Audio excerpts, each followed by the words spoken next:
Okay,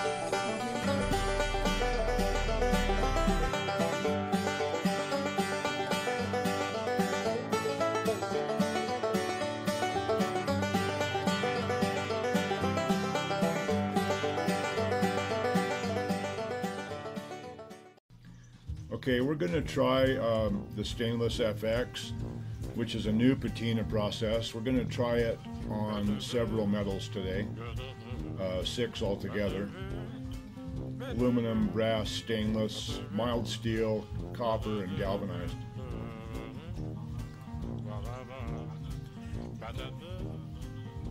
And I can tell you right now, using the activator on the stainless, on the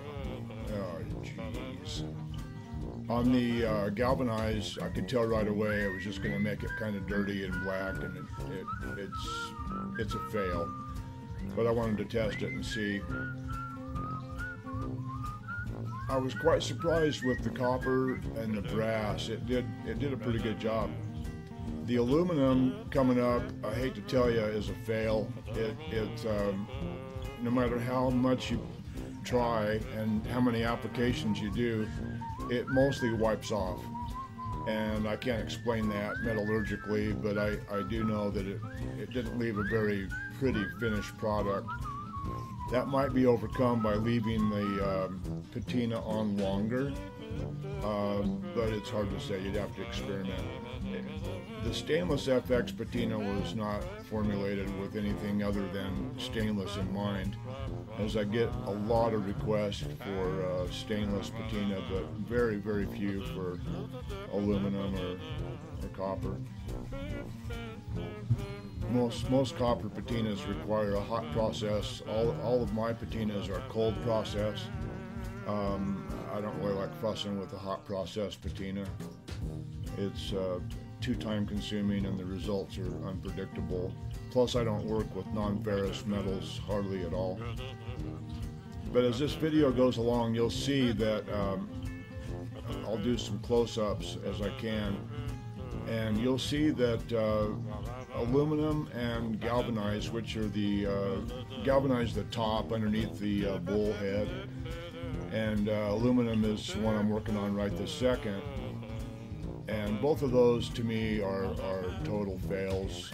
But you can be the judge.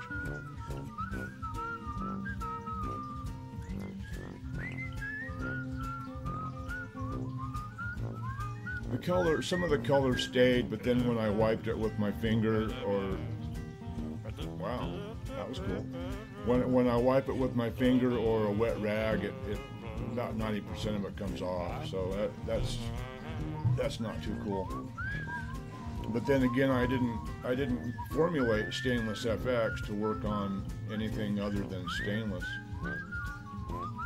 So we're just trying something to see if we can get double, triple, quadruple bang for your buck by using it on other metals. But I'll tell you something else too. What you see bubbling there is pretty unusual, because the activator is not that acidic, but what you're seeing is a release of hydrogen gas, and even though it's odorless, it's not safe. So I wouldn't recommend using the activator on aluminum unless you've got a fume hood or you're working outside with a little cross breeze. Cutting aluminum with the plasma cutter, as you know, is kind of dicey if not done correctly, and none of the other metals gave me that hydrogen off-gassing like the aluminum did with the activator. So be warned, beware. Not recommended for aluminum. Brass is mostly copper. Usually 80% plus copper content. So it's not surprising that it worked well on copper and brass as well. I didn't have any bronze laying around, but bronze and brass are very, very similar in alloy composition. I was a little surprised how well it worked on the mild steel.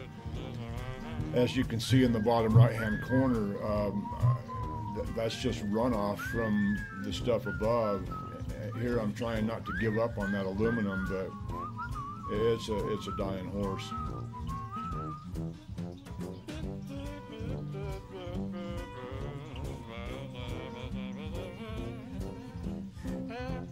Bubbles usually mean troubles, so just be aware that there is some off-gassing going on, and I would suspect it's a release of hydrogen, which is not cool. You can see there's some discoloration. Some would call it a patina. I think it's just dirty aluminum. I'm not too keen on it. Here I'm going back down to the mild steel and putting the activator on, and then the stainless FX, and it was really quite vivid. What it did is pretty cool. What am I doing here? Oh, holy crap, I think I pulled the camera off the mount, and I wanted to show you this little basin I'm using is just a couple inches deep. I've got them on the website for sale. There's my buddy. He doesn't have a name. I think his name is Burl, and this is Vern. But anyway, I wanted to show you this. I'm working on a 3-foot by 8-foot packing table, basically inside the shop, because it's so blooming hot outside. It's like 110. And I wanted to show you that to carry the runoff, I tilted the upper right corner, and the lower right corner I drilled a hole through, and then I ran some 1/8" copper tubing through it, flared the end, heated the plastic, and then embedded the copper into the plastic, and it goes underneath my table into a bucket. My name is Bill Worden. I not only guarantee great products, I guarantee great service. You have my word on it. Thanks for watching.